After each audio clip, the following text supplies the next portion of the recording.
Hey there, my name is JPZ, and this is my SGDQ submission. I'm submitting Crash 3 36 gems. Quick little note going into this. This is not a, what you call a real category. It's not on leaderboards. Basically, the whole backstory behind this is that we wanted to do a category that was going to be like a practice for 108 that's not as long, because 108% is much, it's everything in the game. So obviously a much longer category. But this is cuts down about 45 minutes on the category, or about 40 minutes, depending on how fast you are. And it skips out on very tedious and annoying levels such as hot cocoa and future tense, which can be very annoying to do quickly. But we'll get back to that later, real quick. So we start with what's called a gate clip. And basically what this is we slide and interact with this laptop on the same frame. And essentially what happens is the laptop's interaction menu gets put into the overworld. So we're controlling whether or not we have Coco while we're in the overworld, is basically what that results into. It's a very weird glitch. That's basically my best way to describe it. We do a little load save menuing, just get Coco back here. And actually, funny enough, I messed this up. I didn't go far enough into the wall, so I had to regain Coco, switch back to Crash, because you have to be into that wall. Because Coco is invisible during this glitch, so she can go through those walls and such. So I lost a little bit of time on that, but that's besides the point. So back to this category. There's a lot of questions that you could come up with. Why 36 of the gems? Why not just do all the gems without doing any of the relics? Well, my good friend Blunts Moses, his favorite number is 36, and we just thought it'd be funny to do a meme of, let's just get 36 of these gems and just make it a fun little category. So that's kind of how this came up, and it slowly turned into my favorite category. It's very action-packed, gets straight to the point. Just a lot of things are much more speedrunner friendly when it comes to this category. So after we get clip, we go into Warp 5, we do Mad Bombers, we do 2 different vehicle levels. We don't have a lot of power-ups that are very beneficial to have during the later warps, such as Detonator Spin, Double Jump, such as that. So we're just going to do the levels we can do for now, which are the vehicle levels, get crystals from that, and that basically allows us to reroute things later on. So, such as, the main purpose is that we do the level Tomb Time in Warp 2. We skip that, and instead we'll get the High Time Purple Gem first, and then be able to go back to that level later on. And so we don't have to go to that level twice. It's just a nice little sequence break. Right there, that's a body slam exploit. If you press jump and body slam when the screen goes from loading to the fade out screen, you can actually buffer body slam and end up straight next to the portal. And you can just re-enter the level without pressing the button again, because the portal, when you exit, it stays up for a little bit, then it eventually disappears. So it takes about 2.5 seconds. Shout out to Depka for finding that, by the way. So, with Mad Bombers, you could really do it either way. I prefer to do just the Crystal Pass first, because it ends up on a much more friendly cycle if you don't get the clock and try to do that. Some people will try to get the Box Pass first go, and I just feel like I'm able to get on the same cycle as I would if I wasn't getting the clock on this Box Pass, because you end up waiting a little bit at the end, as you'll see in just a moment. So I personally had a little route change there. And you can still easily get a good enough time to get a gold relic. And what's also nice about this category is, since we're not doing 108%, all we need to do is get 10 relics, so we can get 36 gems, because without relics you can only get 34. So it's a very important distinction there. So we can get Sapphire relics, and that's not a problem whatsoever.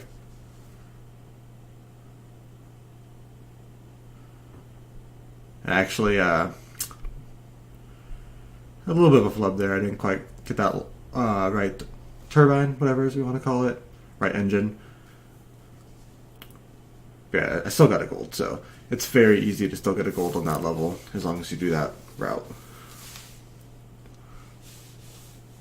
So next we do orange asphalt, and these levels are kind of like the main reason, or not the main reason, but like the one thing that I don't really like about this category is the more difficult motorcycle levels. You have to get all the all the boxes on one pass, and in 108 you'd have 2 chances to get it. And so basically, if you miss a box, you have to re-enter because you can't turn around, and there's no checkpoint. So if you fall into a pit, you're still just gonna end up in a certain spot back onto the track, and you can't go backwards. So it's kind of unfortunate, but you know, as long as you get a first pass and it all goes smoothly, it's fine.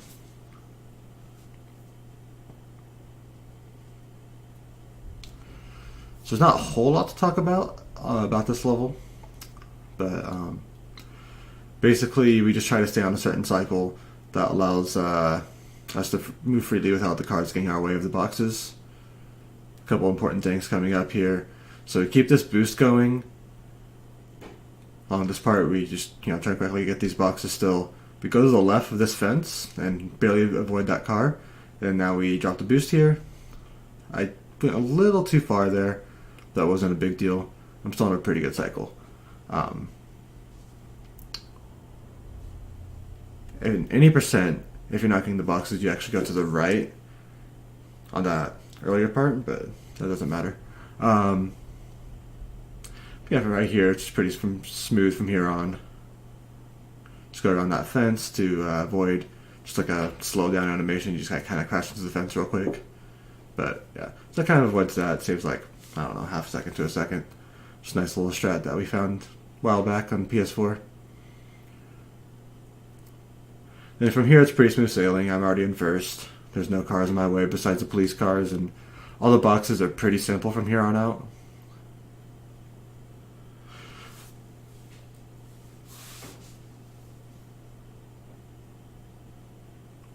You can actually make that turn around that cop car while still keeping your boost. It's just kind of difficult. It's a weird angle to take. And you may be able to keep your boost there, but I'm not 100% sure. I just drop it just to make sure I'm able to hit this ramp cleanly. And that's the end of the level after this ramp.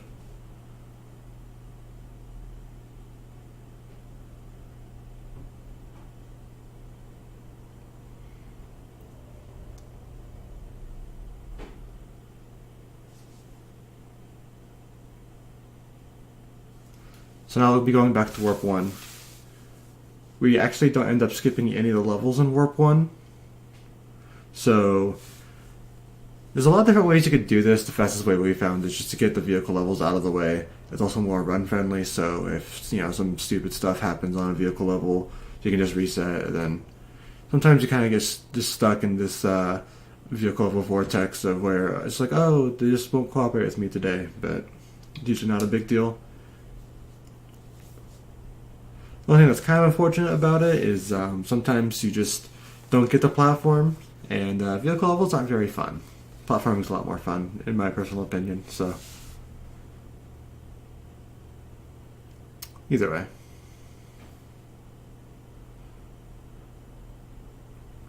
So now Orient Express is a very fast level because you're able to boost the Tiger. So it goes by very quickly, so we do both the box pass and the relic here.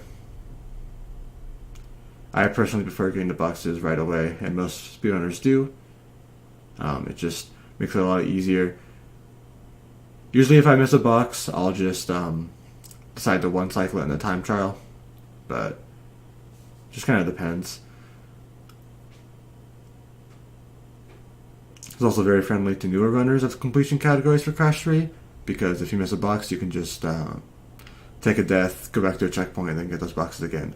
Unfortunately there, I was supposed to high jump right before that ramp, and I got a short jump instead, so I went to the ramp. So unfortunately not get those boxes, so I'm going to have to end up one cycling this level here in just a moment, which isn't a huge deal.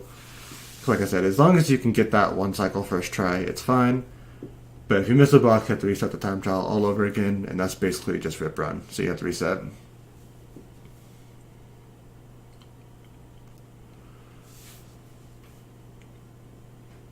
So there's also a re-entry you can do with Coco there, because the body slam exploit does not work with Coco.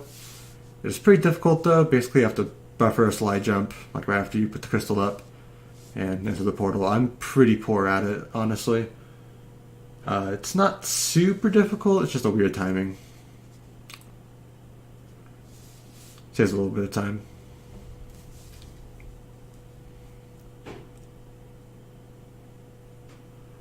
So yeah, another unfortunate thing about one cycling that is that time trial clock is on like I like to call it like a wave, like for some of the jet ski levels, because sometimes things will be like their hitboxes will shift slightly, it seems like. It just feels very awkward to get that clock and those boxes, because the clock's kind of out of the way after you get the boxes, so I just kind of do a little walk with Pura up there, just to make sure I get it. In case I do have to do this one time, or in case if I do have to do this one cycle.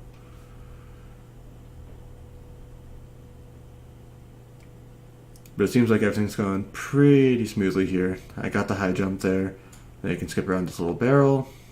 And that's the end of the time trial. So like I said, very, very fast level. That's basically what this category is about, is just getting the fast levels out of the way. And getting the fun stuff out of the way and just having a good time, essentially.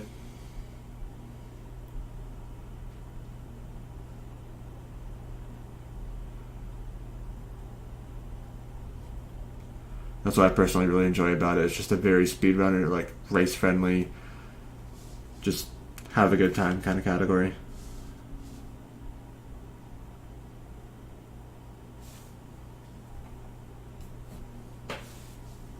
So now we'll do making waves, the first jet ski level, excuse me. This level's a little bit awkward to do because in 108 we do the Crystal Pass first run through, and then we do get the box gem and the relic at the same time, because you're going to have to get some of the boxes in the time trial either way, so it's best to just get the first pass through done as quick as possible. But this is a rather long level. 80% it still takes like a little over a minute and a half, so we don't do the relic since it's a slower relic. And like I said before, we only do 10 of the relics because that's all we need to get the yellow gem, which opens up more gem possibilities in the main 5 warps. Some of these cycles are a little bit awkward. This bomb cycle, luckily you just go underneath it every time. It's kind of weird, but just how the waves work.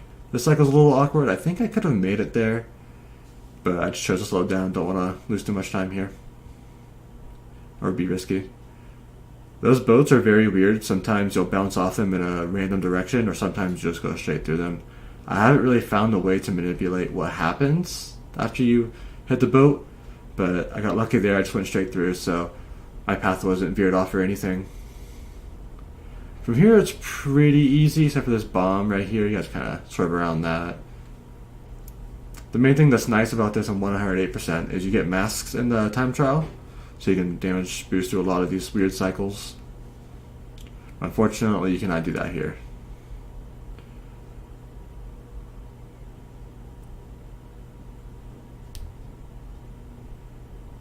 And at the end, these cycles lined up perfectly, the boat and the bombs, get these last 2 boxes, and that's it.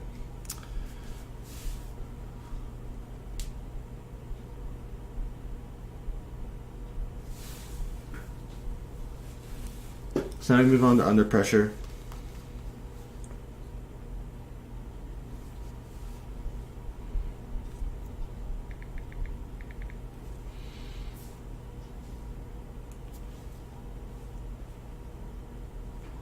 Under Pressure is the first underwater level where it just crashed into Snorkeler. I accidentally hit the wrong button there. And basically, there's 2 different forms of movement. You can hit X to kind of like kick Crash's feet and gives you a little bit of a speed boost, or square is spin as always, and like it kind of launches you forward in the direction you're facing. So basically, during this entire level, we just mash both of those just to alternate them. And I seem to have some trouble getting that box there. Sometimes the boxes don't like to break. So I'm like way off cycle here, but it's not a huge deal. Most of these cycles aren't too punishing to miss. yeah, it's just a lot of like avoiding little fish in the air, like the mines, making sure you get all these boxes in the tubes. I go down to get this box first because moving with the mech without boosting is slow, as you can see right here.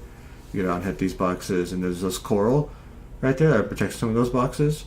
You can only break that with the ship's missiles, so I really have to make sure I hang on to this.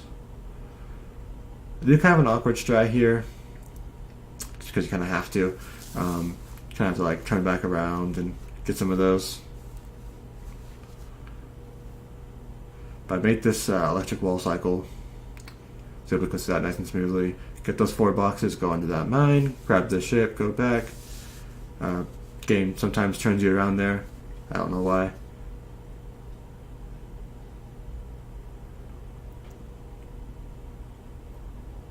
And there's these boxes on the bottom, crystal up there, kind of just like hover in between to get all of it.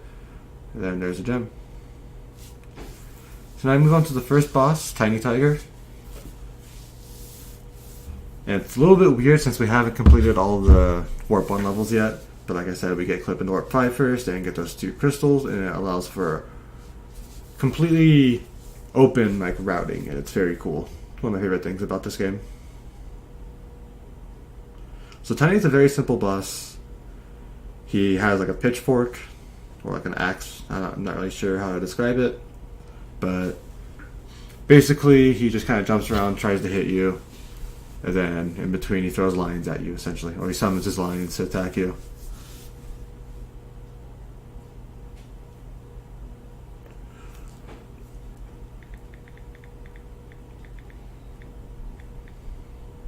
So basically the easy strat is just side spin back and forth just to avoid him. Keep him in a close space so he's not moving too far. And in the original games, you could stand in that top left corner and be completely safe from the lions. It's still in this game, but it doesn't consistently work. But a cool little Easter egg about it is the crowd throws cheese at you if you stand in that top left corner. So that's a little Easter egg that the developers put in. So basically, since quote-unquote cheese strat doesn't work consistently, I just go back here and spin the lions reactively. I take damage right there because I don't want triple mask entering the next level. The level gives you 2 masks, and since we have to get out the boxes, we have to get both those masks. So since triple mask loses a little bit of time, it's just better to take damage right there. Have this power up land on you, which actually makes the portal end up appearing a little bit slower, but it's not a huge deal. Doesn't make too much of a difference on time, so. Now I move on to the first platforming level, Toad Village, the first level in the game.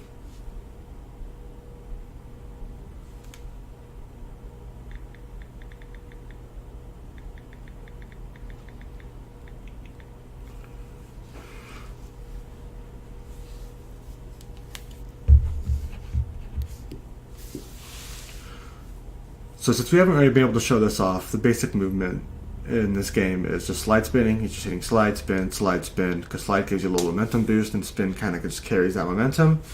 But there's a little thing we do, and it's basically if you slide spin and do a jump, and then you have your spin still active when you hit a raised surface, such as that like thing on the edge there, or like a hill.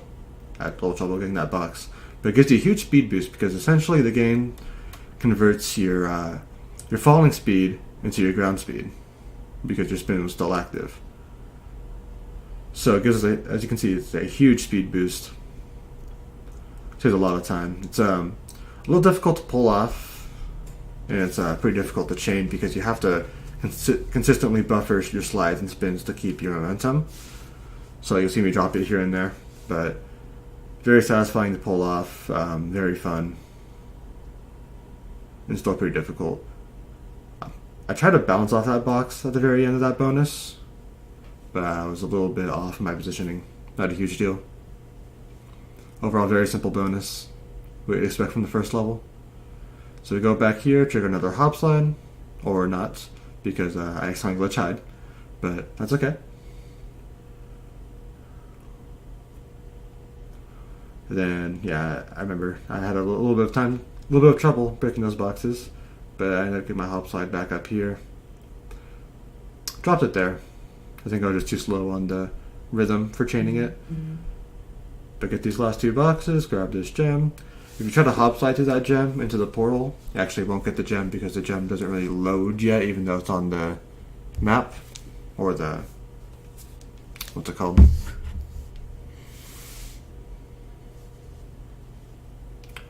Just in the game in general. You have to like slow down and walk there. So now we're going to do another body slam because we want to do the relic of this level right after.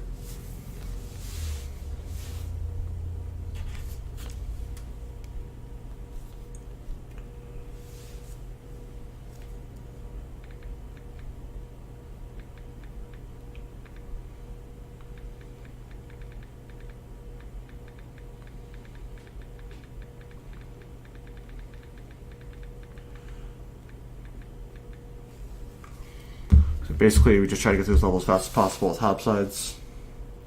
And we still want to get 2 masks. Since we entered this relic with 2 masks, we can exit with 2 masks, and that gives us 2 masks for the next level, which is Boneyard. And there's some very good triple mask strats that we use there. So it's very imperative we get those 2 masks and keep them.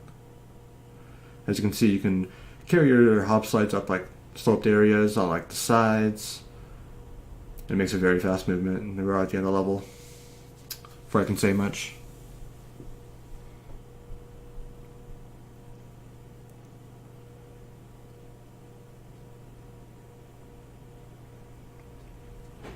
So the last level in Warp 1, Boneyard.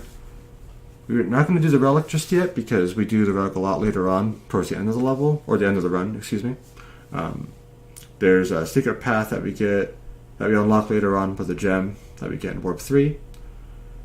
And there's a gem on that path, and we use a bunch of movement tech way later on, and get both the box gem and go fast enough to get the relic as well.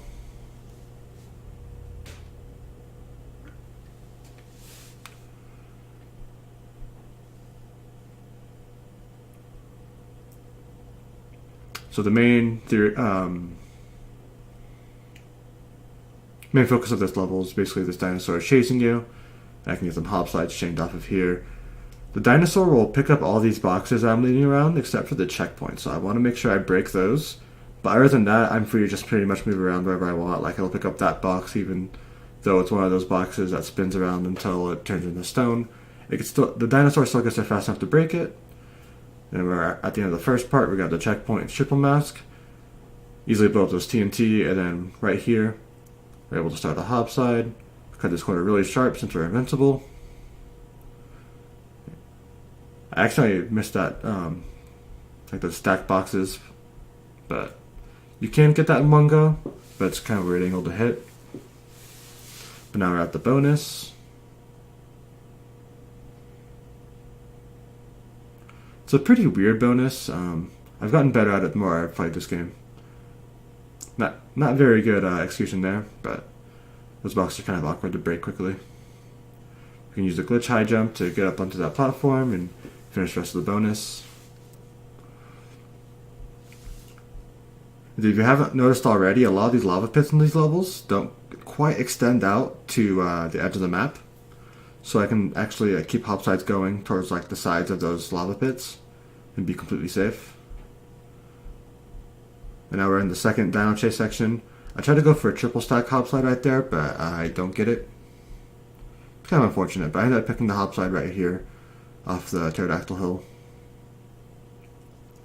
And once again, I don't really need to worry about any of these boxes because the dino's going to break all of them. I get those 3 boxes, well, those 2 boxes and the nitro switch, grab the gem, and I'm out.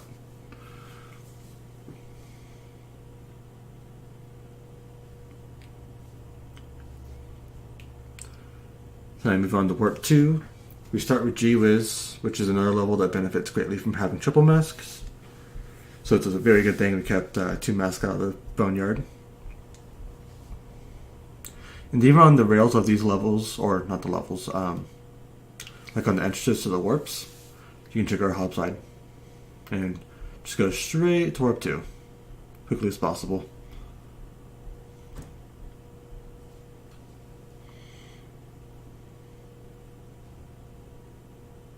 So G-Wiz is very similar to Toad Village, except now there's wizards around shooting little like balls of magic or something. I'm not 100% sure what they are. So very important that we get triple mask here. Usually you have to body slam to break the like stack of metal boxes, but with triple mask you can just go straight through it and it breaks them. And it's very important because we can just keep our hop slides going, keep our speed up, and get this level as quickly as possible.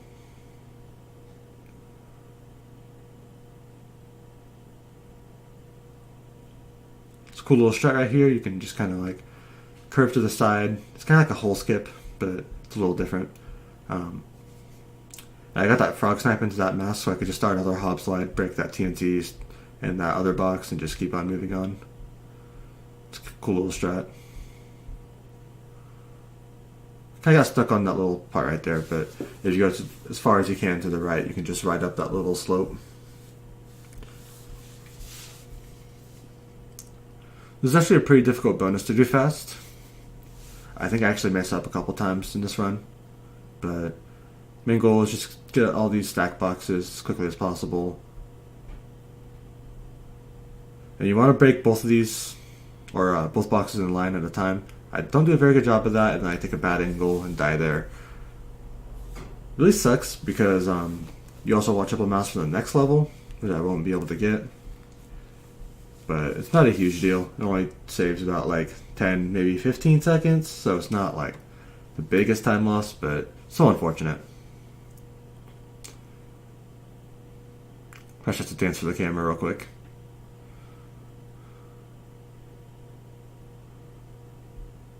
So once again, I didn't quite... If you position yourself right, you break those boxes at the same time. And once again, I didn't quite get the right angle for that. I think I eventually just get up here and do slower strats. But usually a lot better at this bonus. But the main thing is you just hit the switch, you slide jump into that first box, you bounce off that second box, and you're able to make it back up before the metal boxes come up when you hit the switch. Yeah, it looks very fast. It's a very cool strat. I actually ended up missing that top box there, so I had to go back for it, but not a huge deal. Ended up getting a hop slide out of it, so off that triple stack there.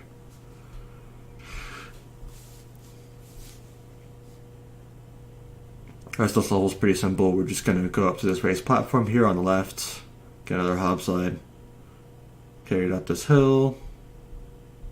Crystal's right there. There's just a few more boxes at the end. Well, they're all nitros, but so we just hit this nitro switch, grab the gem, and we're out. Next level is Hang 'em High. It's the first of the Arabian levels. There's a lot of hang rails, a lot of sword. I just call them sword guys. They just kind of swing their swords back and forth, and they're kind of annoying to deal with, but once you know how to deal with them, they're not too bad. A lot of annoying scorpions and a lot of, not wizards, but they're like genies, I guess. We'll see in just a moment.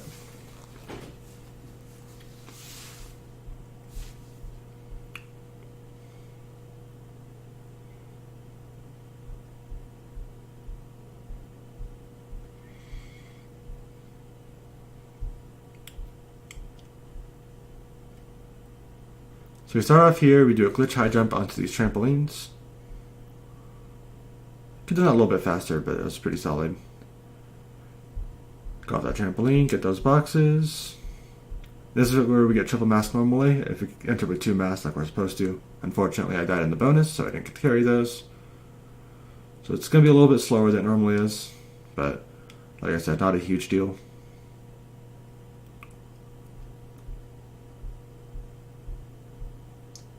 Sometimes there's like boxes at the way above trampolines. They're kind of hard to see.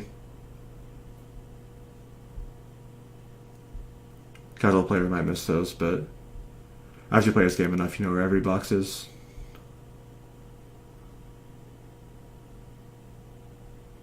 Now moving on to the bonus. This bonus is very awkward to do without double jump at that tornado spin, which we usually have it for in 108%. We do this level a lot later, 108% because of that reason.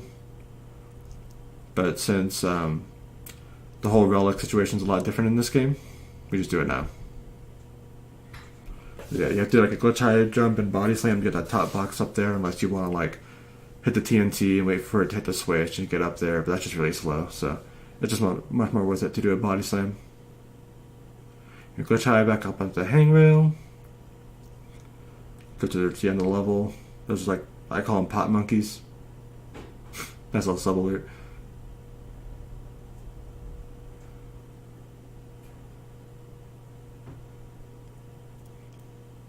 I had a lot of trouble breaking that box.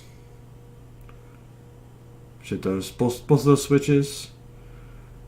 The green one detonates all the nitro, and the silver one makes those boxes appear right in front of us. All the boxes, and hit the gem and get out of there. So now we go on to our second and final Pearl level, Midnight Run. This one's a little tougher to do full completion wise, just because the boxes are a little more awkwardly placed. There's a bunch of dragons that get in the way now, which they were a huge problem in Orient Express.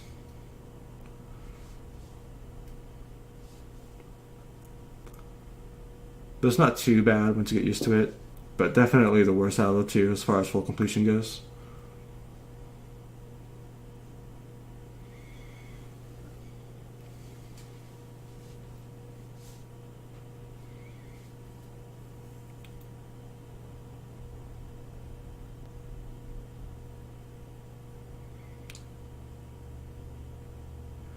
The very weird thing that happens right there, as you just saw, sometimes you'll run like straight towards the box and like jump towards it. It looks like you're about to break it, but then like I don't know what exactly happens, but like Paris hitbox just kind of just goes above it, and then you just kind of run top or just like bounce off of it, and you don't break the box, which is very frustrating. But I showed off a little bit more because I've practiced a little bit of these box riding strats. It's kind of fun to do.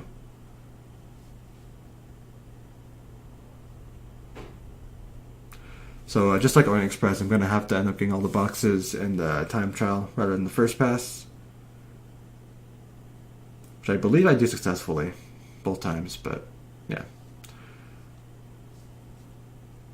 So if I were more consistent at getting the re-enter with Coco with the buffered slide jump, I would do the relic first, which is I'm not. I just put Dingo Dial here and just kind of accept it.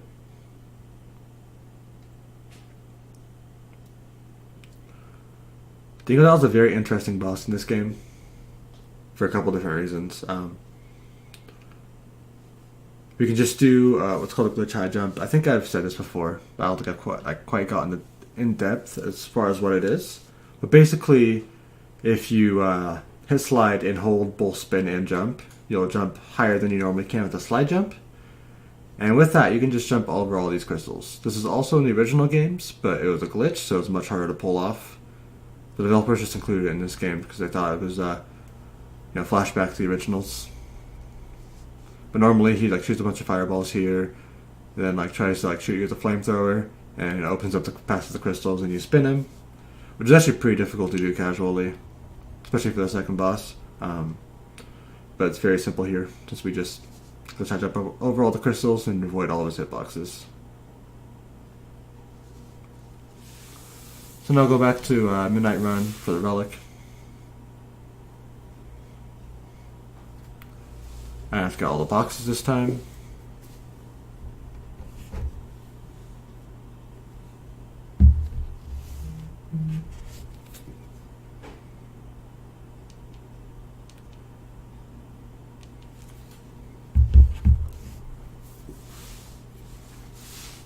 A little interesting was Entropy. That's going to be the boss for the third warp once we eventually get to that. But he's just kind of like, oh hey, you've gotten far.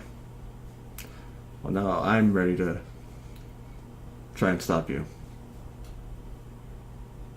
It's a cool little strat since we saved the mask from all these warp 2 shenanigans, is we can just take that turn as sharp as we can and get the time trial clock very easily. So fortunately that time I took a better angle on that box and I just broke it first try rather than just riding on top of it, which is very nice. So down there you can get that 2 box. Do a little boost here, you slow down, just do a jump, and you can just kind of hit these boxes on the way down. They're much harder to hit in the original games. Fortunately, they're had a much better replacement in the remix or the remaster. Kind of take it slow here just to make sure I get all these. Because like I said, if I miss a box, I can't go backwards, so I have to restart the entire time trial. That's about a minute of time lost. So, and since we got a couple of masks throughout the time trial, we can just damage boost on that dragon to make getting that box much easier. And now we're out.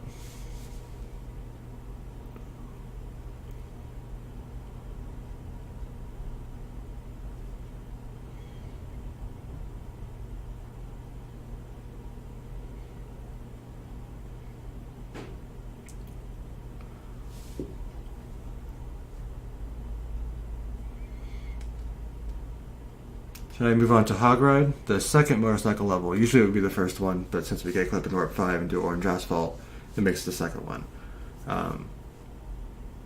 Very, very simple motorcycle level. And a lot of fun little strats you can do. Yeah, it's by far the shortest, and if you mess up on it like a couple times, like run into a cop car or something, there's a good chance you won't be able to win. Since it's so short, but usually it's not too bad.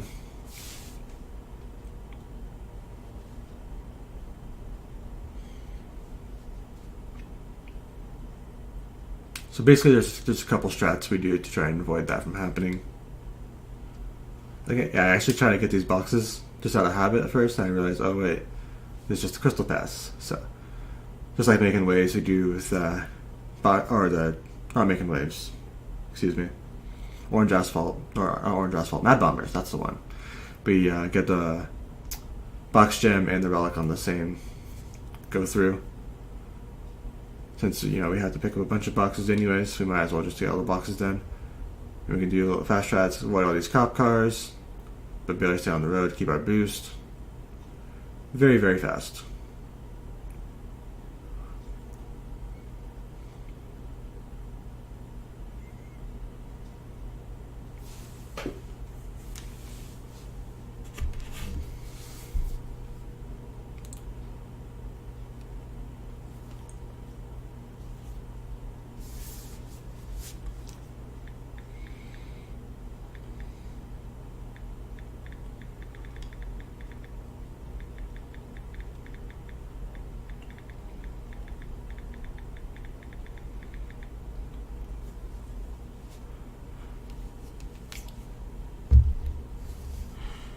So actually, I ended up messing up the body slam there. I think I did it a little bit too late. I'm not exactly 100% sure what happened. But basically, I just mistimed it. And then I realized I didn't wait for the portal to disappear before hitting the button again, because you have to do that. So at least a little bit of time, but not a huge deal.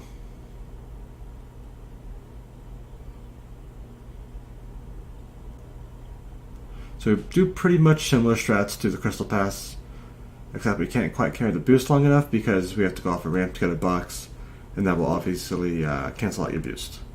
So we stay to the right of this car, hit this turn very sharply, get that box. The rest from here on out is pretty simple. Get these two boxes right here. There's always a funny little, I want to call it like a frame drop, but like a freeze frame when you hit those two boxes off that ramp. I don't remember how that happening in PS4, so I'm not sure if that was like a consistent thing or just a weird thing with 60 frames per second, because only PC is 60 frames per second, so I'm not 100% sure. But yeah, pretty easy one cycle, very simple, very repetitive. And 41 to 43 is a very good time there.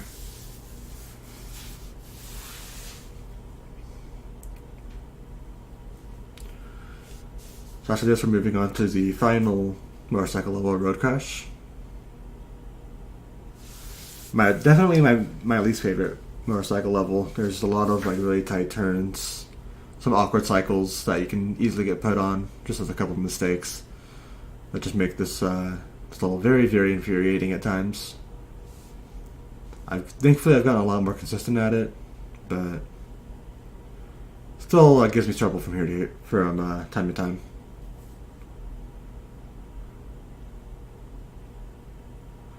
Actually, I ended up messing up my warp room hop slides there.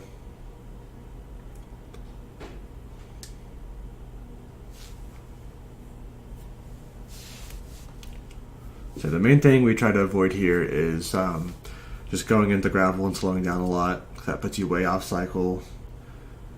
And yeah, that's pretty much about it. Just avoid slowing down, because if you're on the same cycle every time, it's pretty simple.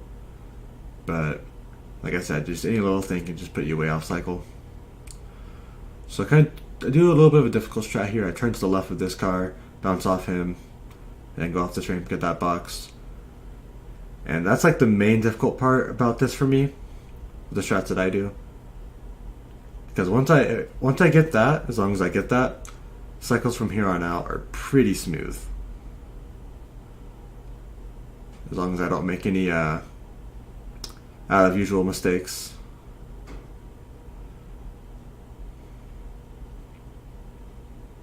Just cut a lot of these turns as tightly as possible. Right here we go to the left of this car. Avoid hitting him, take this turn tightly. And that car is way too ahead for us to worry about him going off the ramp or missing any boxes because of the car, so that's always nice. Right here, I think, I mess up. I go too far into the gravel and slow down. There's a cute little strat if you're on the right cycle where you can just, for that S turn, because normally you have to slow down, but if you get on the left side of that car, you can just kind of ride with the car throughout the entire turn and go very quickly throughout that turn. It's very fun to do when you get it, but it's difficult.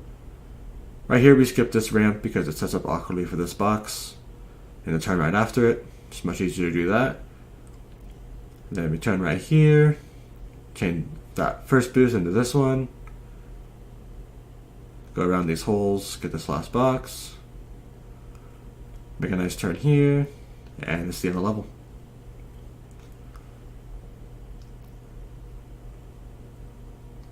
So another very cool thing about this category, we already have half the jet ski levels, all the pro levels, and all the motorcycle levels done.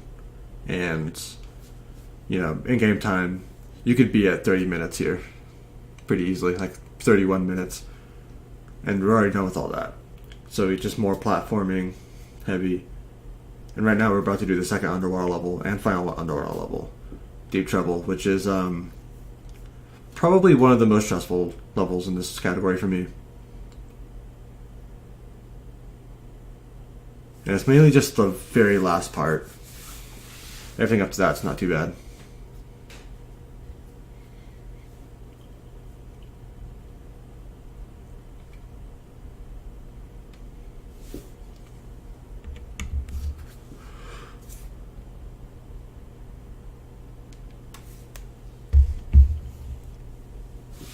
So right here, we break those TNT and dash right, like pretty much as soon as the TNT hitbox goes away.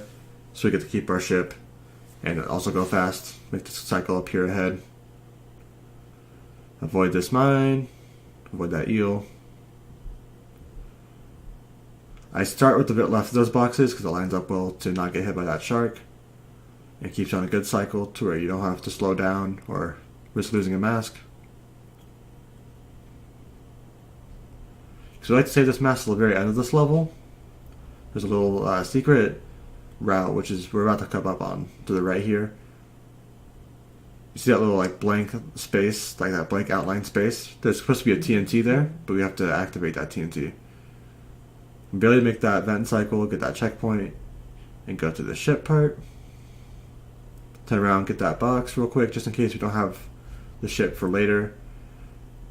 Just a little safety strap.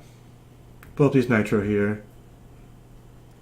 And that switch that activates that box is right down there. We just shoot that real quick without worrying about those vent cycles that are up ahead, because those are very difficult to deal with. If one's not active, the other one is, and it's a very tight space to operate in without it. So I go back to where the secret little area is. We're just going to damage boost through it, so we don't have to wait for it to open like 3 seconds with the TNT. It's a little bit risky because this little area is very bad to stuff like that. I just didn't go up enough right there. I could have very easily avoided that nitro, but then right here I think I actually died again. Nice fit hitbox, by the way. That makes sense. But yeah, so I've actually thought about not damage boosting there and keeping the mask for this area because it can be very annoying to deal with. But I mean, obviously, ultimately, the TNT damage boost is faster, but it's just kind of like whether you want to pick your poison or not with this area. After that, it's pretty simple. Get the box gem, get the secret area gem, and you're out.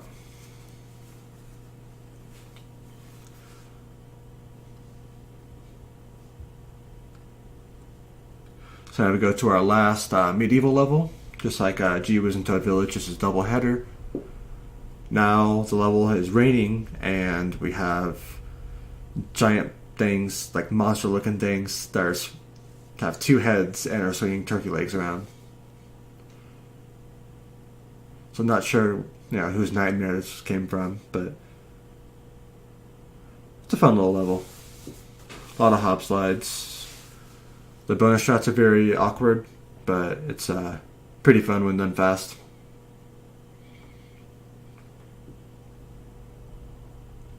So just like the other medieval levels, we start right away by getting a hop slide on the right side, getting these boxes. Sometimes that little 4-stack of boxes will just drop your hop slide. That's what happened there. But it's fine. I actually messed up my movement there and take a damage there, which is pretty annoying. Definitely not what you want to do. You want to keep these masks as long as possible. So I'm going to lose some time later on. Get some more hop slides, get that. Also that platform always drops my hop slide. I need to figure out a different strat for that. I accidentally got glitch high, so I had to start the hop slide at a different spot. But yeah, just getting all the boxes, moving as fast as possible with hop slides. So on to the bonus. When I first started doing full completion for this, I had no idea how to do this bonus. I was like doing body slams at the top of these boxes, but basically what's the best here is just hitting that box and double jumping into it. Or hitting one box and double jumping into another. I ended up dying there, which is pretty hilarious, as I went too high and spun a TNT on accident.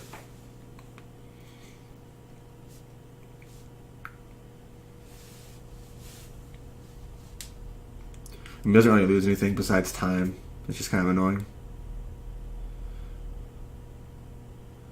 So that's a very good demonstration of what you're supposed to do there. That was actually very clean, except for I didn't get that very quickly. And now we hit that switch, make those boxes appear. I don't know why I went over there, honestly. But, yeah. Then get that TNT. Do a hop slide off this. Usually you wouldn't do that because you wouldn't get the stack next to it. But, since the pass is already gone, I might as well do a hop slide there. Then, once again, just like in Toad Village bonus, we get a hop slide right here. Messed up the first time, but not a huge deal. Right up this wall, or you're supposed to wrap that wall, but I kind of messed up. Get another hop slide started right there. It's very efficient. I don't know why. I still tried to keep the hop slide because you have to jump there. But you just go right there, go into this wall, back to switch on the right, get the gem, and you're out.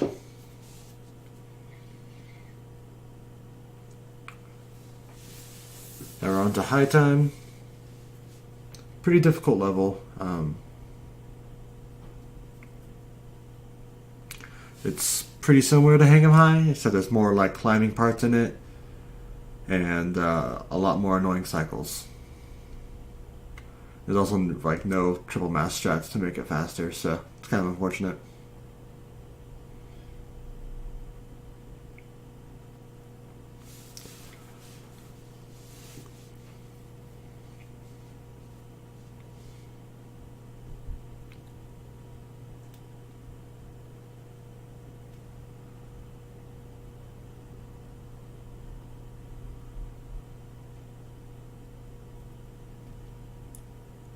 So we just glitch high over that fire, get all those boxes, line up to get all those boxes in one go. So we want to stay on the fast cycle here.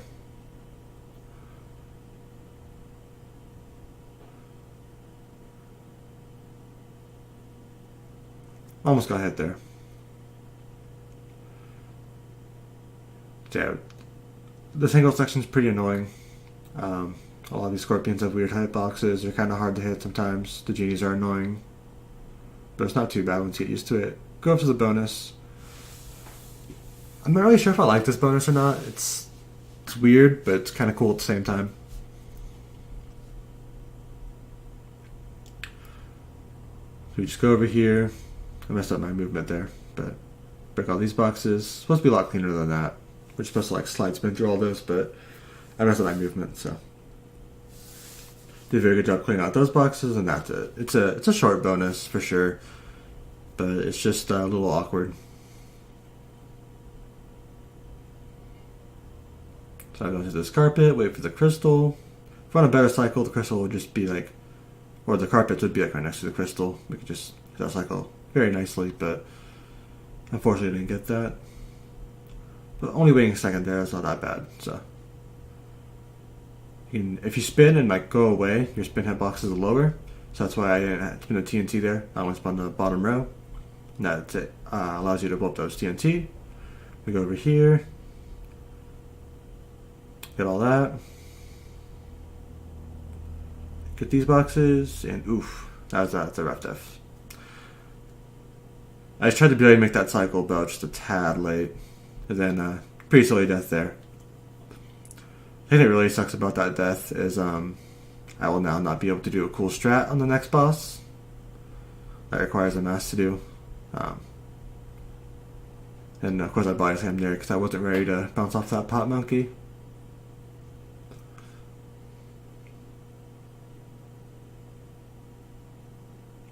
Get that gemmer out.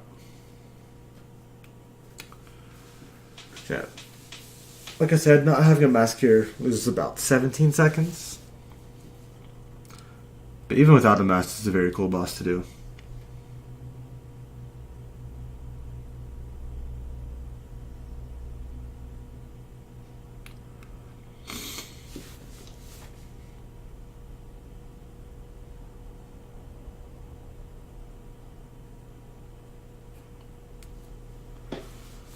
So I'll just explain this real quick during the loading screen before it pops up. Basically what I'm going to do is I'm going to like extend my slide, do a glitch high jump into a double jump, and clear this gap without having to wait for him to go through all of his attacks.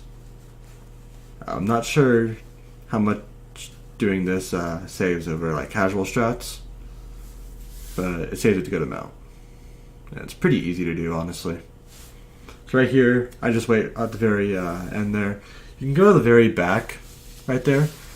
But if you're anywhere besides the back or that first row of platforms, you're gonna get hit when he hits his hammer or whatever down. So now there's a damage abuse strat that you can go for if you have a mask, like I said, but I don't have one. And it just like gets you over that entire gap with the missiles, because you jump on one of the missiles. But I have to wait for all the attacks, wait for the platform to come out. And that's entropy.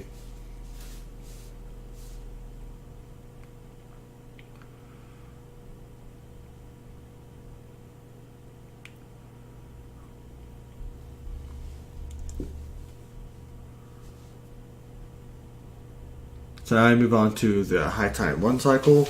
There's a death route in high time if you were...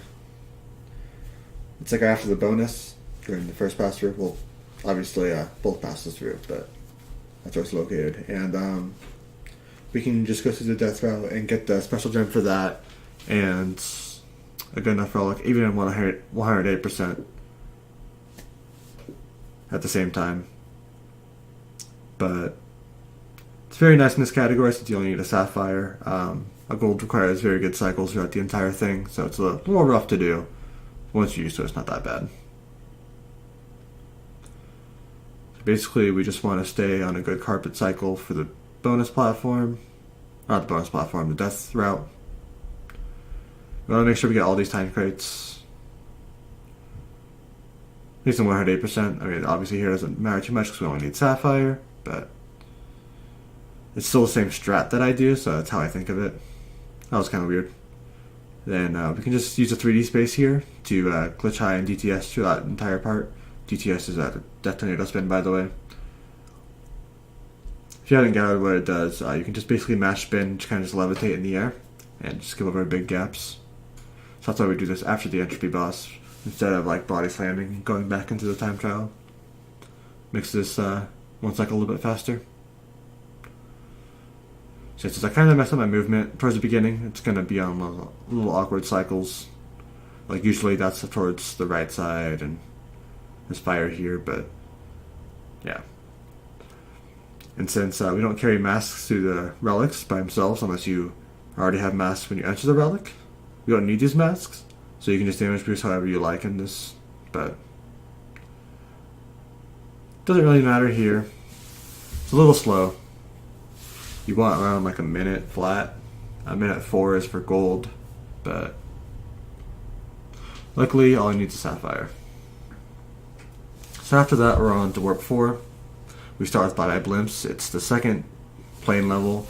Some of the Mad Bombers, except it's much easier because they're just blimps that are just sitting in open air. They don't move at all, so they're very easy to aim.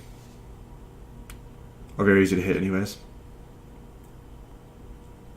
And also, since we have the Tornado Spin, it's called new movement tech. We don't have hop sliding anymore, but we can do a very similar thing that we do with hop sliding, and do the slide spin short jump, and then we can just kind of do a certain rhythm with mashing spin that gets us onto the ground and gives us that momentum boost. What's pretty cool is that not even like purposely by the developers, obviously, since these are not intended mechanics, but and they're only in remasters and not the originals, so it would even make sense in the first place. But the later levels definitely tend to favor Mach Tornadoes anyways. They're faster there. But it's a pretty simple level. You just go around and get all these boxes, hit the blimps. There's a little route we do. It can change a little bit. There's a decent amount of variance.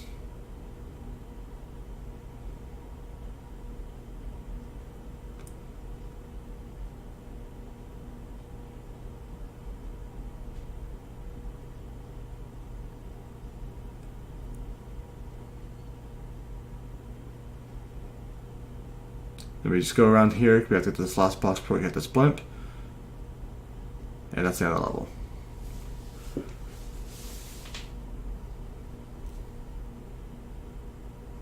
So pretty solid. I could have been a little faster with certain things, but like I said, there's not a whole lot you can do to make that faster, since all the blimps are just standing in one spot and not like on a cycle like the planes are in Mad Bombers. So, and now we do the relic, which is the same thing with just about getting the boxes. And once again, unfortunately, I missed the body slam. So I have to do slow strats for re-entering the level.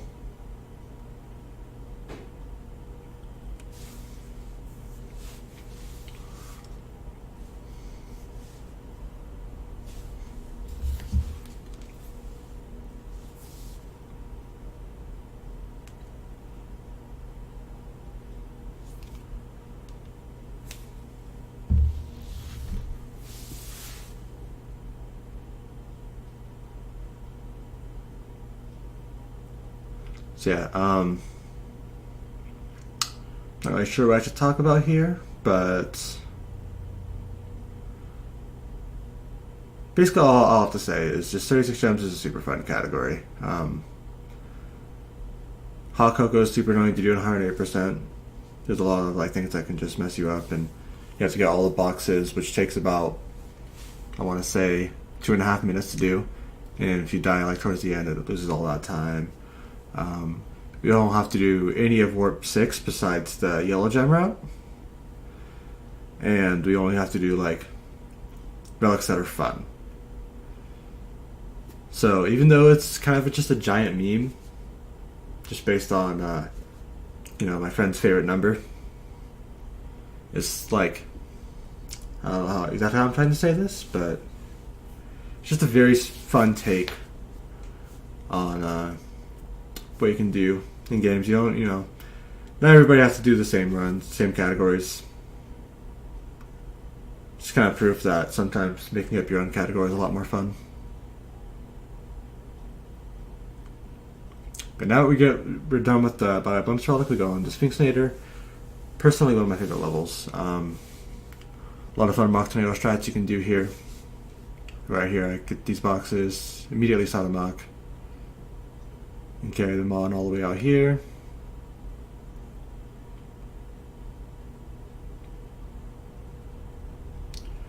You can just jump right here to make that TNT activate. I could have made this door cycle, I'm pretty sure, but I want to play it safe. You can do another tornado spin over this gap. It's very quick. I line up with that door cycle pretty nicely. Allows me to get all this. This mock tornado is kind of unnecessary, but I like to do it just for fun. I actually missed that checkpoint well. Mock tornado here. I think, yeah, I remember that my run yesterday.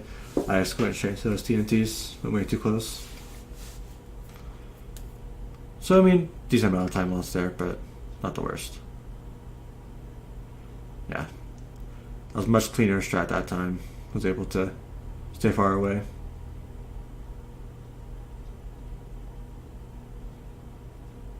Coming up is a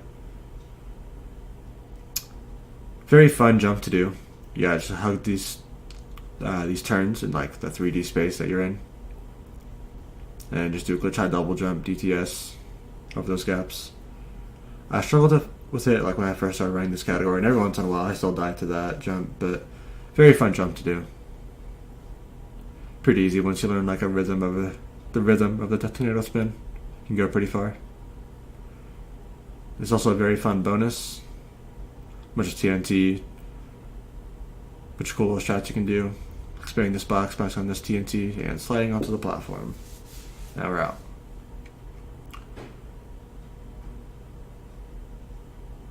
I want to make sure I get that mummy out of there so I can get, just a clean little entrance to this part. Do a mock tornado, get those boxes, that activates the TNT. Now do a mock tornado, hit that switch, open the door, hit that nitro switch, get the rest of the boxes, box jam, and we're out. Now we're on to the final jet ski level, 10 ml tails. This one's much longer than Making Waves. And it has a little secret little area. Definitely not my favorite level, but it's grown on me over time.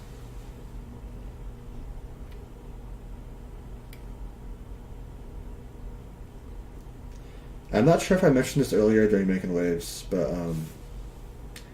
if you go left and right, back and forth, like zigzagging, kind of like original Crash 1, it gives you a little bit of a speed boost while you're on the jet ski.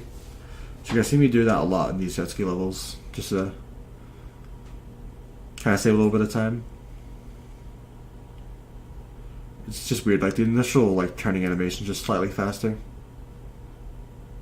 I think it saves like half a second in Making Waves, and then like a second or two here. Not 100% sure. This bird up ahead is very annoying to deal with. If you just go straight into it, it'll hit you pretty much every time. So you slow down real quick.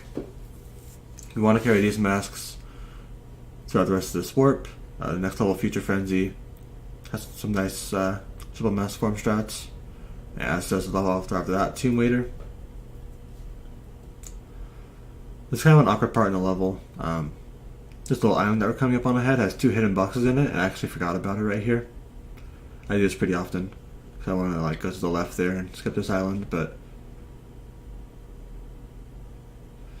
it's a little awkward to maneuver around this and get these 2 boxes.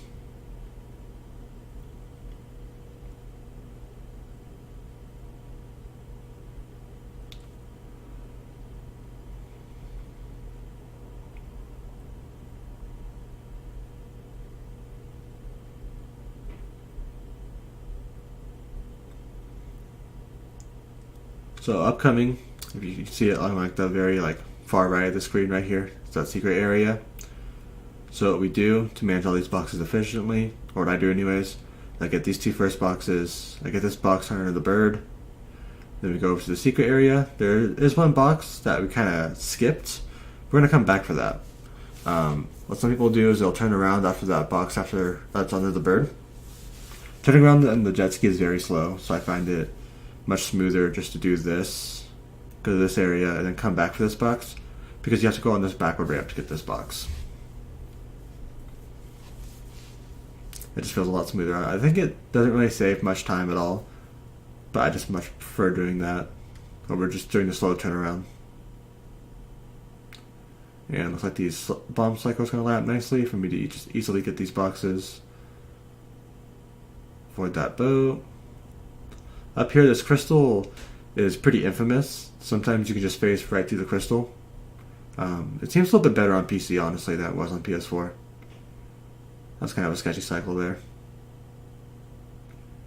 But we're nearing the end of the level here. Gonna try and avoid these bombs. I could have went in between those, but I was a little sketched out to do that. And avoid these bombs here. These last few boxes. And that's the end of the level. It's one of the longest levels in the category. It's right up there with like the Warp 5 levels, which are very, very long, which you'll see pretty soon. So now we're moving on to Future Frenzy. So normally at 108%, we wouldn't do this level yet. There's a secret entrance to the level in Warp 6, but you have to get 20 relics to get it. And since we only get 10 relics in this category to get 36 gems, we're just going to get through and get the crystal here, just so we can move on. And I kept 2 masks here. There's a lot of cool triple mask strats you can do here. And at the very beginning of this level, there's like 6 different lasers.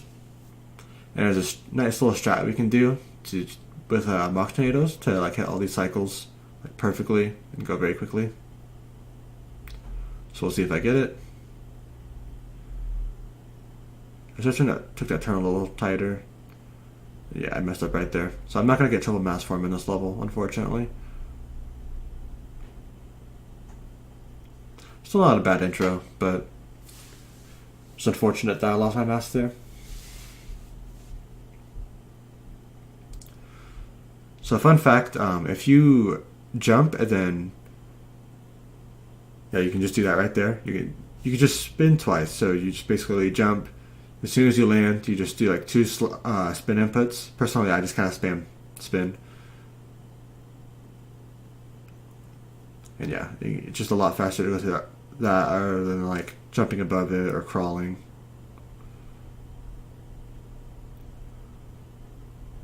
I don't know why I did that right there. I don't even need to get that box or anything. I just kind of like jump into that. Oh, I actually remember I commented on this in my run as well. For some reason, I was just trying to get boxes just out of habit. Because sometimes when I'm running this category, it's just kind of a focus of mine to make sure I don't skip any boxes. But kind of backfired on me there, but not a huge deal. So nearing the end of this level, do a mock tornado there, jump over this little gap. Taking that vent a little slower than just jumping over it yourself. So then I jump over all those enemies and we're at the portal. It's kind of a faster level just because we're not getting all the boxes. We're just going through with getting the crystal. Now on the Tomb Waiter, unfortunately, once again, we will have triple mask for it. This is, I'd say, the worst level, like casually.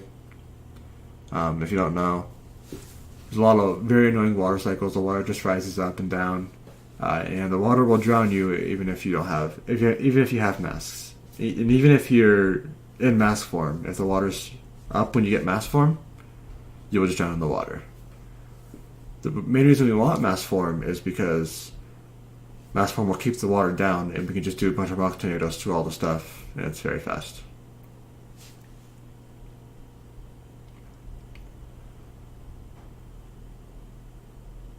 So nice little strats here. We just jump onto this TNT, which goes to another one, jump over all this stuff. It's all pretty difficult to do. Definitely something a casual would not do. But after you deal with this level for over a year, you kind of get used to it. It's a pretty fun bonus here. I think all the bonuses in Warp 4 are fun. If you hit that switch that actually activates those metal boxes where the outlines is, and you can't get that box underneath, then you just do some spin jumps to get those boxes on the bottom. You actually don't have to bounce on that TNT, because there's a nitro switch, so I'll just explode all of that. But it doesn't really matter either way. Also, a funny little meme here. I get 36 lives and 36 Wumpa Fruit at the same time. I was pretty happy about that. Jump up here, get this box. Unfortunately, I got those 2 boxes in one go. You can, but if you get the right spacing, but I really missed it. There's that box we get up there, and we can just jump over all this water to the staircase. These water cycles are a little sketchy here, but I can just go into this platform.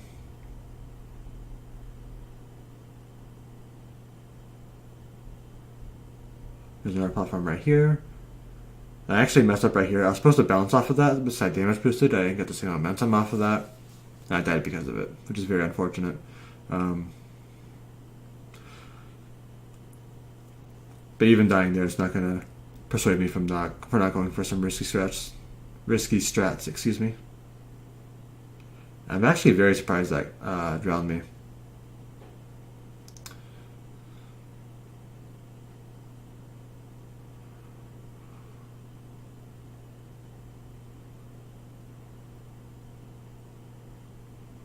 Okay, we go back up to here, and now I do what I should have done the first time.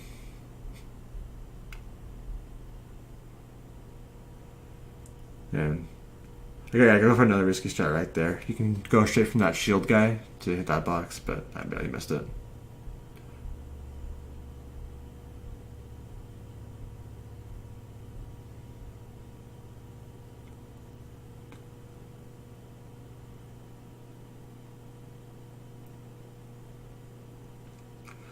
Yeah, we start our Mouth Tornado as soon as that water cycle goes down. Just try and get done with this level as fast as possible.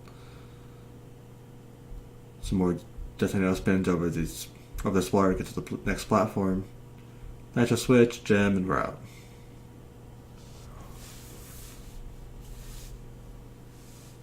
And now we do the 1 cycle, very similar to High Time. There's a death route in this level.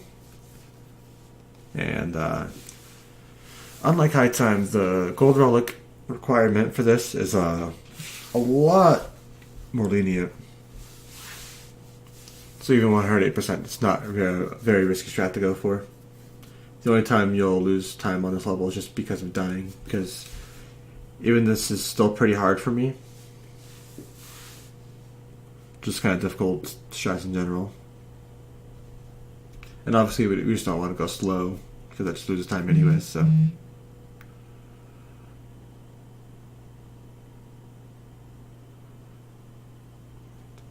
There's actually a strat, actually death abuse right there. You can just get the clock, just jump into the pit on the side, and that activates death cycles. So there's like the entry cycles, and then if you die, you get put on different cycles. And those are actually a little bit better for this one cycle, if you can hit the cycles perfectly. But it's pretty tough to do, and I haven't practiced it too much, so I just go with the normal cycles, because I'm more used to them. I believe it saves about 5 seconds over what I currently do. Got a pretty solid opening up to the death platform. So go over here, go to this platform, do a Mach Tornado right here. I actually had like perfect timing to end on Mach Tornado and slide that guy, because if you spin him, you just bounce off of him, but if you go underneath him and slide, he'll go away. Got a little muck right here. I thought I was going to die for a second. I wasn't sure if that platform was going to come out, so I just wanted to make sure to jump so I didn't die. Hit that door switch, and we're done.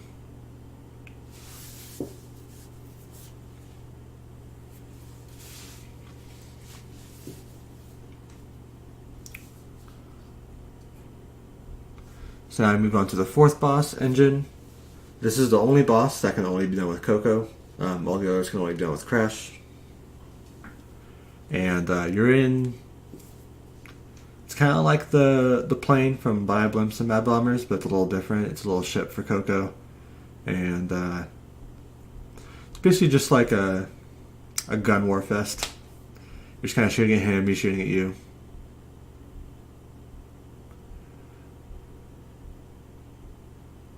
Pretty fun boss though.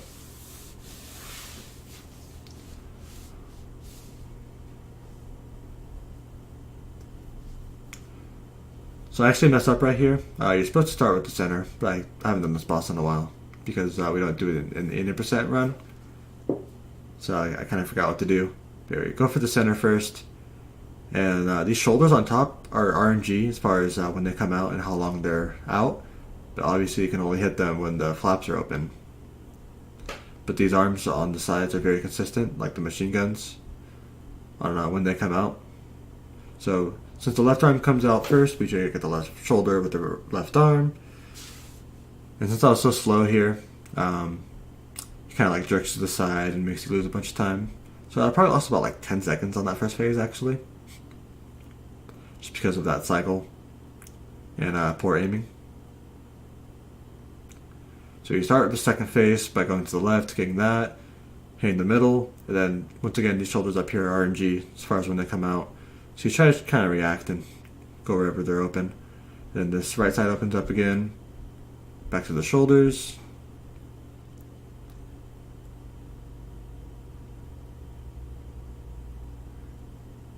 I try not to go from like the left to the right shoulder if I can avoid it, just because like even if that right shoulder is open, it might be closed by the time I get to it. So it's kind of the way I see it. See, I lost about 10 seconds there to my gold, which I believe I can still improve. I was supposed to do the first phase just because I didn't start at the center. It just kind of messed up everything, but like I said, not a huge deal. So I move on to the last part of Warp 4, Sphinxinator 1 cycle. This is not a death platform like Tomb Raider in High Time, but rather it's a gem platform, kind of like Boneyard, which will be coming up right after. We just have the blue gem and Tomb Raider, which opens up a new path here. And it just happens to be fast enough where we can get the relic and the gem at the same time. And this is a very fun one cycle because it really just shows off the R1 button, which you'll see in just a moment. The R1 button being slide, by the way. So just like the box pass, we just do a bunch of mock tornadoes here. There's a mask right here, those 4 boxes that you can get that's hidden. And you can't make this door cycle without a damage boost. But I don't go for those shots yet. I haven't practiced that. That's a newly found strat, so. Very clean door cycle right there. Or moving up to that door cycle. It's able to get through it as soon as it opens. It's all about just like fast like stair climbs, fast mock tornadoes and stuff like that. I almost forgot that blue platform was there and went on without it, but luckily I remembered. Yeah, this is all oil, so you can just slide through it, and since slide's the fastest form of movement, but usually you have like friction that's going against you. But since you're on oil, you just keep going. It's definitely just the fastest movement here. And just a bunch of slides, slide jumps to go over these gaps. It's pretty simple. Check for this door to open. And yeah, very, very clean one cycle. Even got the platinum relic with the separate path. I'm not sure, it actually might be still faster to go that way. Maybe not. So now, this is the part of the run where we go to our revisits. Because like I said, we skipped a couple levels. And the levels we skipped were Tomb Time and Dynamite. The reason we skipped those, I mentioned Tomb Time before, it's because we get the purple gem in High Time, which gives us a separate path in Tomb Time. And we can't get the boxes without that purple gem, so it just avoids another unnecessary entrance into that level. Boneyard is also a revisit because we didn't have the red gem before. That's in deep trouble. And it's just kind of best to get these all done in one like run through. And after the fourth warp's pretty much the best time, just because this is the 10th relic here. So it'll also unlock the yellow gem path in warp 6. It's a pretty fun one cycle, just a bunch of mock tornadoes. But yeah, anyways, so once we get the yellow gem, we're able to get a secret path that's in Dynamite, which is similar to Tomb Time.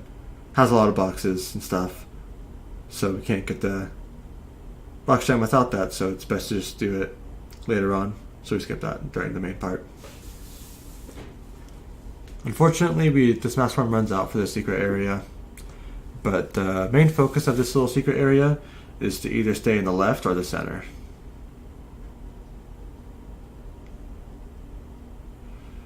And just do a bunch of mocks, because you just want to go as fast as possible. I actually take damage there, which is unfortunate. But yeah. It looks like I forget a couple times you can just go to the left of some of these lava pits. And this time you can just go to the center. But you basically never want to go right here in this path. It's much better just go either left or center. That was good. I forgot that was there. That kind of sucked. Oh wow. I actually died there. That sucks. That's a lot of time lost. It's like 2 minutes.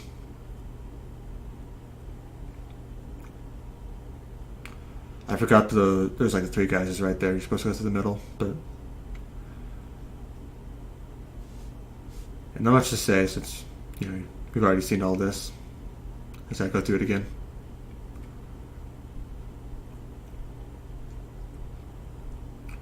So getting the yellow gem actually unlocks 3 different gems that we can get.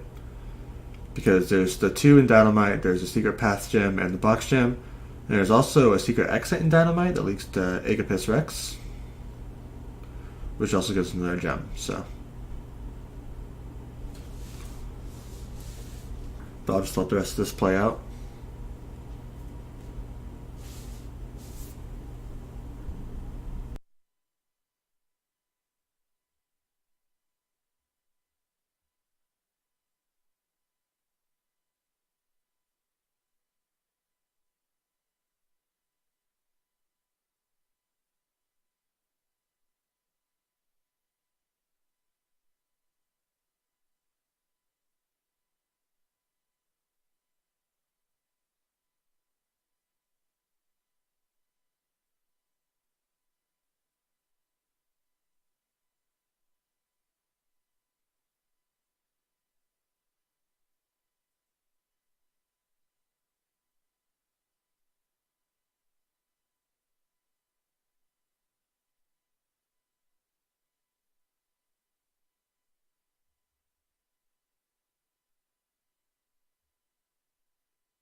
Alright, so now that we're done with that one cycle, we go to the secret warp, go to the secret entrance for Hang 'em High, and get the yellow gem.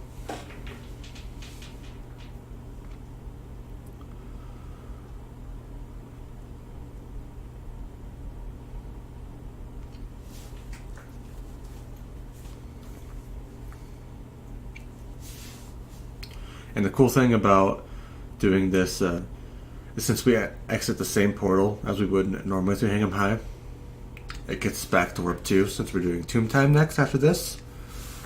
It's very good for routing wise.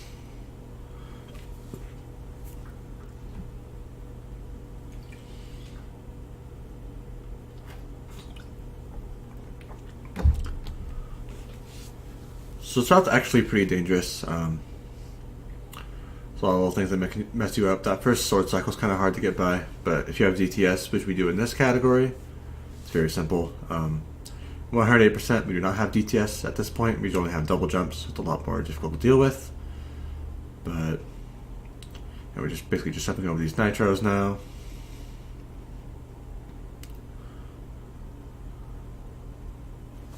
And we just take the platform back over to this part, and it's the end.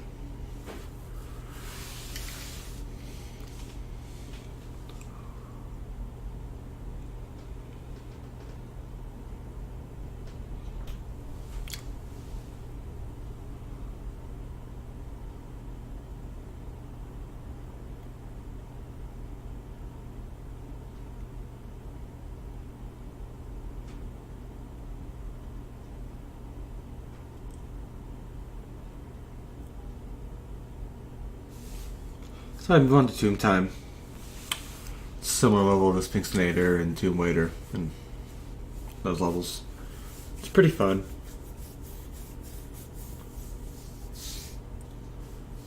Probably my favorite level Warp 2 wise.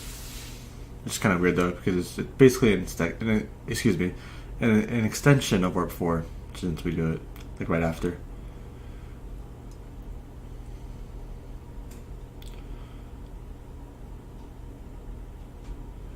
So once again, since we're on oil, we can just continue sliding. And if you do a slide jump off the oil, it gives like a huge momentum boost. And this is probably, it's like definitely top 3 for my favorite bonuses in this game.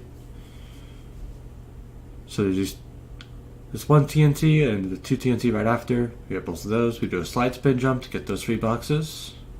Get those TNT. Slide, or you can slide up under, it doesn't really matter. Break the boxes underneath, make the TNT about to explode. Get the ones on top, get the stack boxes, and we're done. Very fast, very satisfying to pull off quickly. Get a box right here, get this switch, jump onto the platform, go to this next part.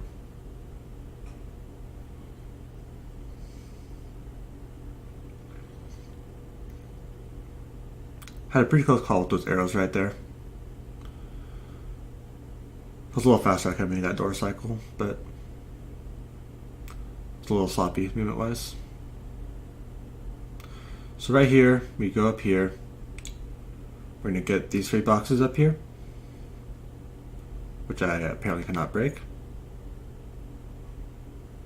We're going to go all the way back, get this box on the way back, and then go on this route. This is it basically just minimizes the amount of backtracking you have to do. We have to backtrack a little bit after this route anyways, so it's just kind of just time management, essentially. That was kind of a meme, we just kind of got stuck on that, on those spikes. But now we get this gem. We don't even need the platform there to appear, we can just glitch high over. Now we're back onto the main level. And we just backtrack enough to get the rest of these boxes. There's those 4 right there, those 4 right there, and these 2.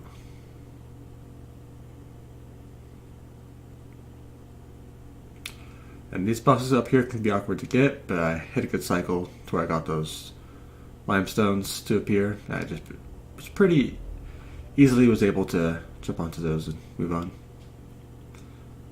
And then this is the level. Just a quick Mach Tornado just to get out of there.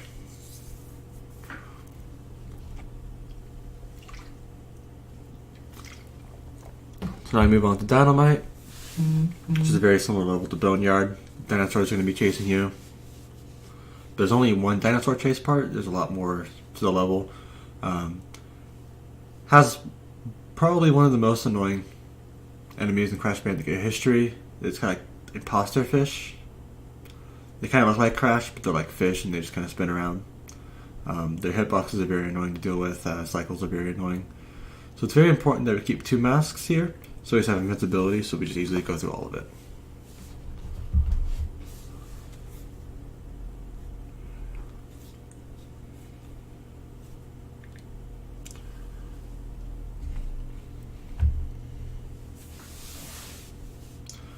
They were able to get a triple mask right off the bat, which is super, super convenient. I tried to do a Mach Tornado right there, but I was a little slow.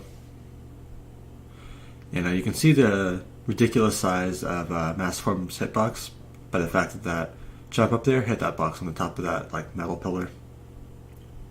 Okay, now we don't have to care about any of these lava pits. There's a yellow gem platform there, but similar to Tomb Time, we have to break a bunch of boxes up here and then backtrack to it to make it more efficient time-wise.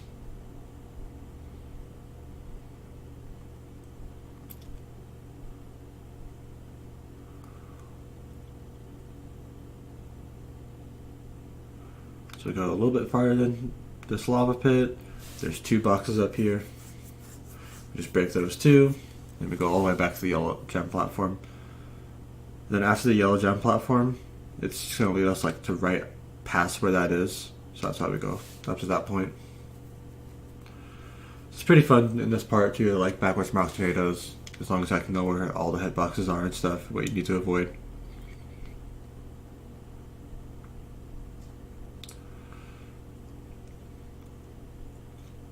Did a pretty good job there. I'm on the platform.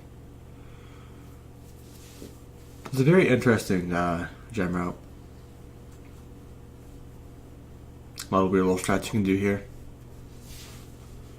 These little currents, because I move its speed a little bit, so I like to hit them as much as possible.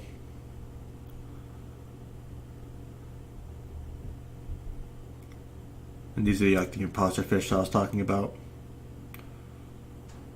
I was actually on a good cycle. I could have spun that fish into these TNT right here, which is a little bit faster, but I didn't think about it, so. And it's a nice little strat where we can body slam, and the body slam hitbox is just big enough to explode that TNT and that metal box, but the TNT's explosion is not quite big enough to hit me, or hit Crash. And this is just the down chase part. I guess there's 2 down chase parts in this level just because of this area, but anyway, either way. Bunch of nitro here, so I just do a bunch of slide jumps to avoid them. Did a nice little Mach Tornado. The nitro switch. Now back to the original level.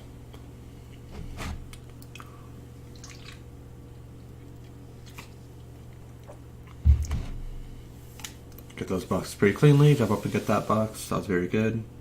And on to the bonus. This bonus is just kind of the body slam bonus. That's all we do here. So if you like body slamming, this is a bonus for you.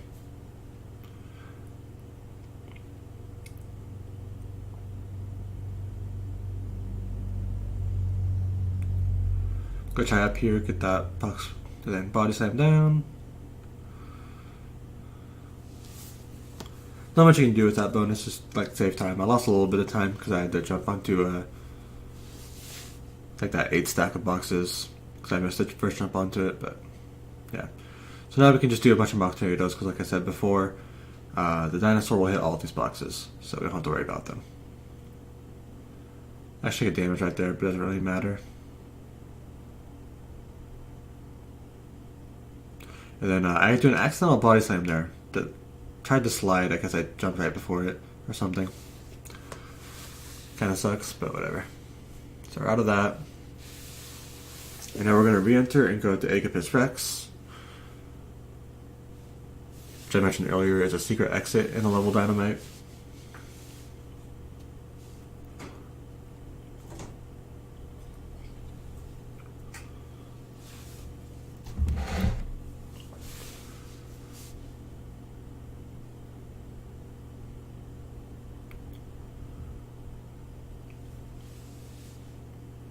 It's also very nice that the portal stays active even if you're putting up like crystals and gems and stuff.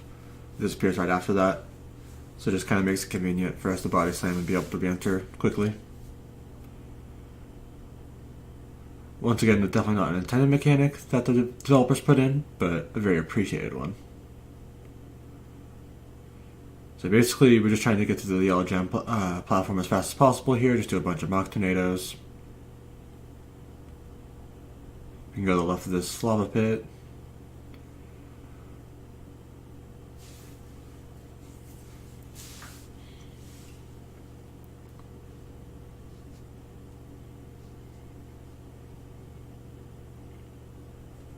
Now we're back here again.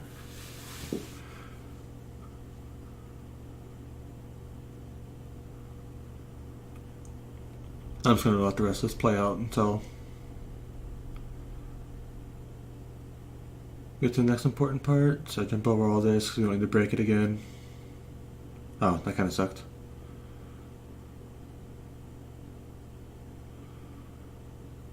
Yeah, it's very important to break that checkpoint just in case you don't get the secret exit. The secret exit's coming up right here. You just let this pterodactyl take you away. But sometimes if you try to jump into it, it won't quite work. So you'll have to, death abuse and try to do it again. If you don't hit that checkpoint, you're going back a long ways before the yellow gem route even started. So, yeah. Now, this is Agapis Rex. So we basically just have Baby T, which is kind of platforming to all this. There's pterodactyls in the way, and geysers that shoot like hot air. I damage abuse right there, kind of on the way on that cycle, and I just kind of let Crash do his thing here. Not sure if this is faster or not. It's probably about the same speed, but I just don't like waiting on that cycle, so that's why I do that. Also, you can spin the pterodactyls away with Crash. You can't do that if you're on Baby T. So, also pretty nice. There's another Baby T right here. And luckily the cycle lined up where I could just not worry about that geyser. But you can bounce on the pterodactyls with Baby T. So, that's what I'm going to do right here. Wait for this, damage abuse on that vent, get the gem, and I'm out. Very solid. So we're finally into Warp 5.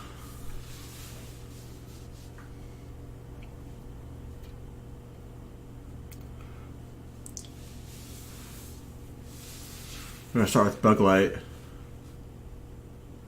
This level has a 5 color gem path in it, and if you notice in the splits, so there's a green gem in Flaming Passion. So you're probably wondering why do you do Bug Light if you don't have all the gems, all the colored gems? There's a colored path gem in that. Well, it's a little skip we do, so we'll get to that later. But this is the last of like the, I don't know how to describe it, but like the tomb levels. It's a lot different from the others because it's a lot more open. We do 2 Mach Tornadoes here. The first one's shortened. Get to that part very quickly. Get these boxes. This TNT on this island right here will blow up all these boxes, so you just gotta activate that. Right here, we're trying to hit a door cycle as fast as we can, so we're just gonna do a bunch of Mach Tornadoes. And cute little strat that was found by McCrody, you can just slide when those doors close, and for some reason you just don't get hit by the doors. It's very interesting. Now since we have that mask still, we can damage boost here, keep these doors open. We're grabbing this checkpoint and grabbing this triple mask, which you'll see why later. Then we're going to do this blue gem platform.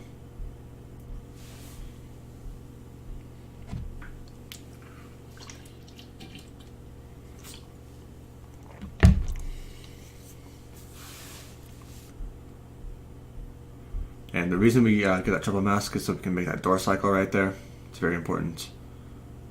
And here's where we're supposed to have the green gem platform, but we can just do similar to Sphinxinator. We can just do the glitch high jump, double jump, then DTS all the way over that gap. It's very convenient for routing wise. Otherwise, we have to do Flaming Passion first, and then have no masks for it, which we'd like to have masks for it for bonus strats, or just in general because there's a death route in there, and you can't one cycle it, and we wouldn't one cycle it either way because we're not doing relics at this point. So if you die, you have to re-enter. So a fun little route. Do some Mach Tornadoes here. Avoid all these spiky guys. I don't know what to call those. Alright, the last platform, the red platform, all the way to the end. And this route leads to a portal that just takes you out of the level. So we don't want to do that because we want to get both gems here. So we're just going to Death Abuse. We're going to end up at that checkpoint that we spun right before the blue gem platform and get Triple Mask once again. And we'll still have the gem for when we finish the level, so it's very convenient. And Triple Mask is very nice to have here just because there's so many boxes. It just makes it so convenient for grabbing all of them. Then we just do a bunch of Mach Tornadoes, make sure we hit this cycle here, and go to the bonus.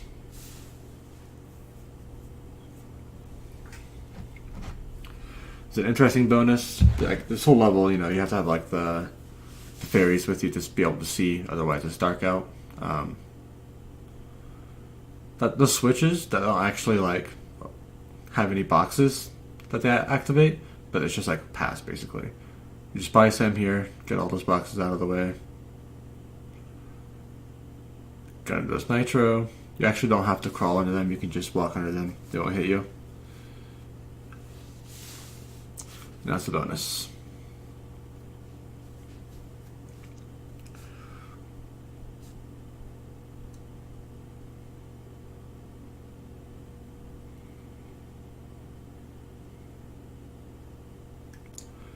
So here we wait for the store.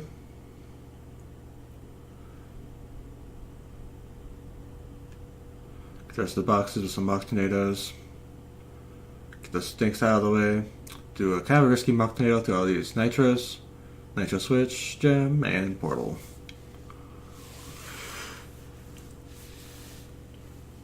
So moving on to Flaming Passion. And like I said before, we want to make sure we have mass entering this level because it makes the bonus faster and it makes the whole level just safer overall. Because if you don't enter with mass, then you just risk dying to some stupid stuff.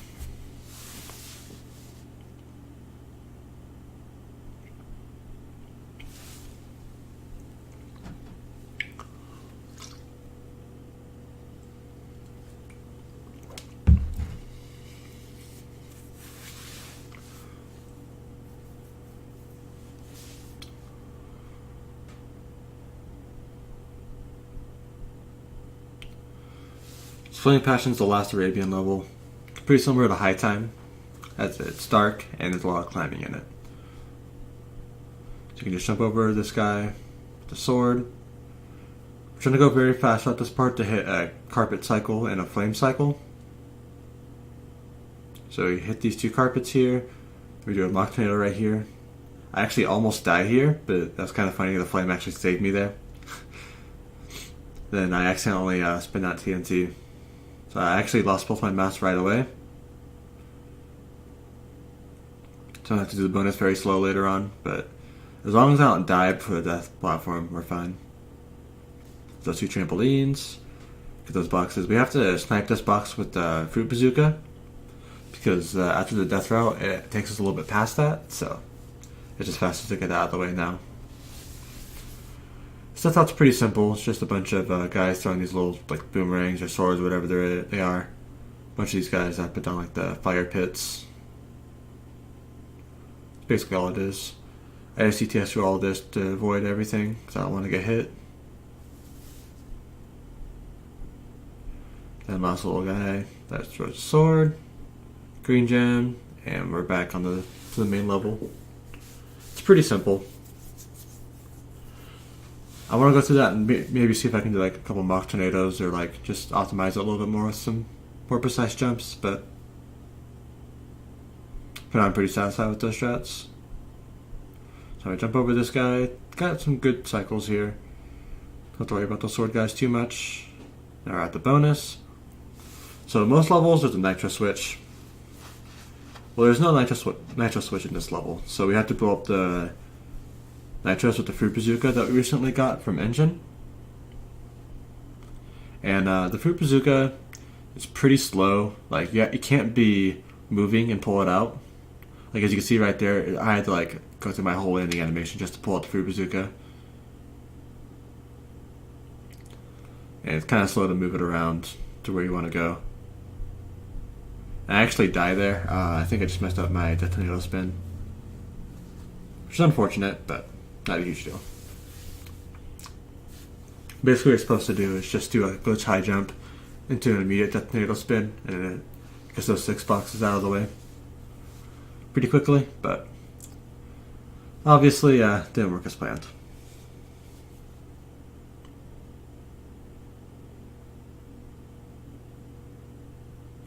So normally if we had mass, we would jump into those nitros right there, and then the nitros at the very end. And it just makes you have to pull out the bazooka less. I wasn't sure if I was going to make it right there, so I went back just to be safe. And I shoot those, and we're done. Then I saw a mock tornado right here, get those boxes. And then jump over all this at the end of the level. Alright, so last level before the boss, Gone Tomorrow. Pretty similar to Future Frenzy, layout-wise. There's going to be a green gem route here. That's why we have to do it after Flaming Passion, because, you know, we didn't have the green gem until now. And unfortunately, unlike Bugalight, we can't skip it, just because it leads into an entirely different part of the level. So yeah, decent amount of backtracking. Well, it's not really backtracking, but it just kind of like puts you back towards the beginning of the level.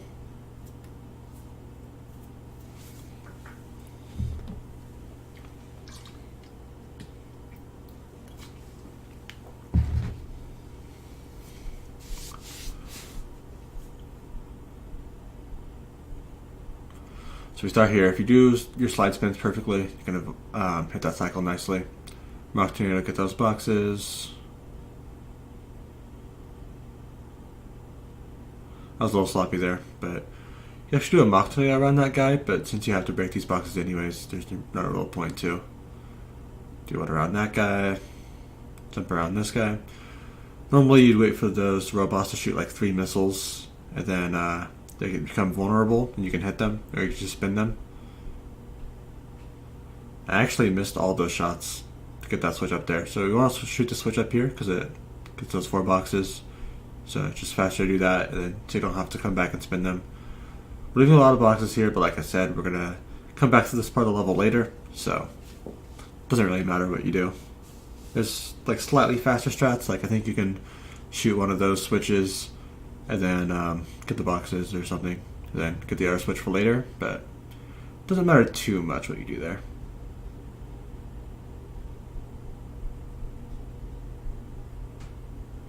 Did not have to detonate spin over that guy, but I guess I'm just playing it safe at this point. So I don't want to break those or explode those TNT, because there's going to be some boxes later on that I'm going to have to blow up, and I haven't activated them yet. So this bonus, what we're going to do is just jump on this TNT, blow it up. I'm going to shoot this nitro, so it activates the switch over here, so I can go over to this part. Then we can just go over there, hit that switch, blow up these nitro. I actually could damage boost right there, since I have a mask, and this is the last level before Cortex, but not a huge deal.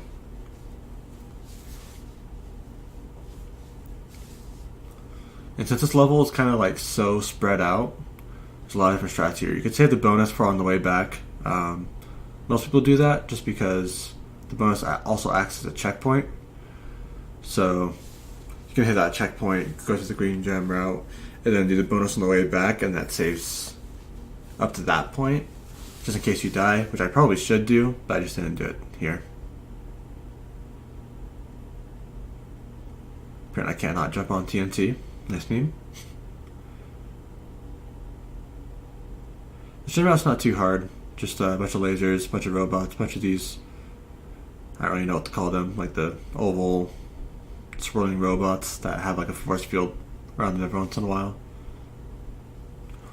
But we hit that switch, which activates boxes up here, and later on we're going to shoot these switches,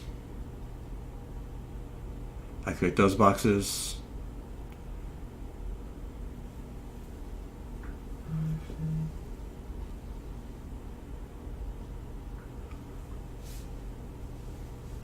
and now we're going back to this middle part of the level. I've cleared most of this stuff out.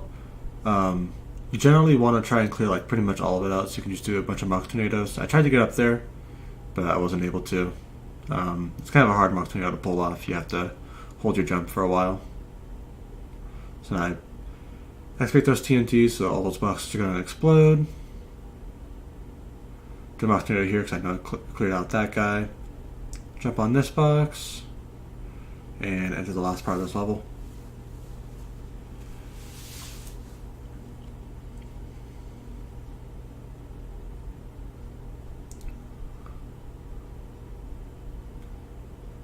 Not much to say about this part. You can just spin this guy into the 3 boxes. I could have done a Mach Tornado there, saved a little bit of time, but not a huge deal. And that is the last level for the final boss, Cortex. We now have 36 gems, but I mean, what's a run without finishing the final boss, right?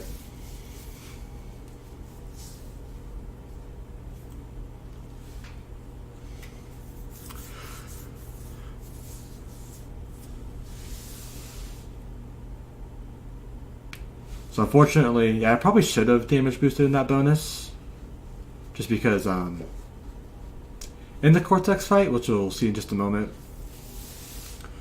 Aku Aku and Uka Uka are fighting each other while you're fighting Cortex, so you don't have a mask to protect you during the entire fight. So there's no reason to carry a mask into here.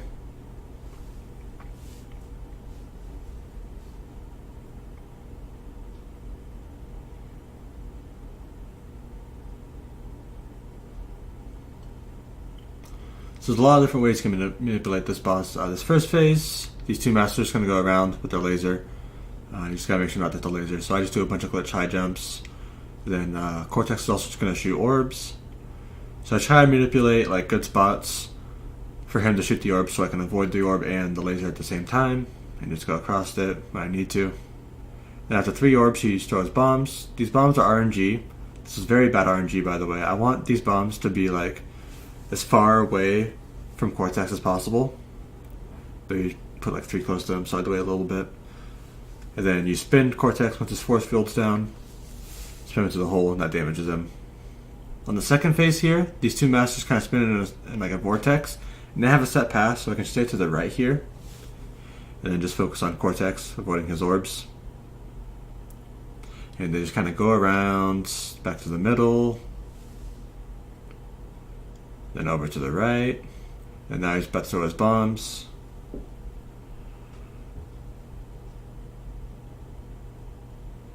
I was much better RNG this time. The bomb right there is a little bit too close for comfort because those hitboxes are all deceptively big. I've lost a few runs to ridiculous hitboxes from those bombs. So on the third phase, the masks are going to bump into each other and like create a vortex around them. And they're going to be wherever you are. So I try to like stand right there and then move out of the way. And while also like watching out for where Cortex is as far as shooting his orbs. Make sure I avoid those. I try to keep the mask to the left as much as I can. Especially on this part because he's throwing bombs and he always starts on the right. Jump over here. Wait for all those bombs to explode. And I actually missed it right there. So I was a little slow, but... And shoes come out. And then time ends up on a portal as soon as you get sucked in, and that's time. So thank you all so much for watching. Once again, I'm JPZ. I've ran Crash 3 for over a year now, and this is actually my first time submitting to a GDQ. And I know you guys have taken all 3 games from this trilogy at some point. So I'm not sure if you guys still want to accept this game, but I figured this would be a good opportunity.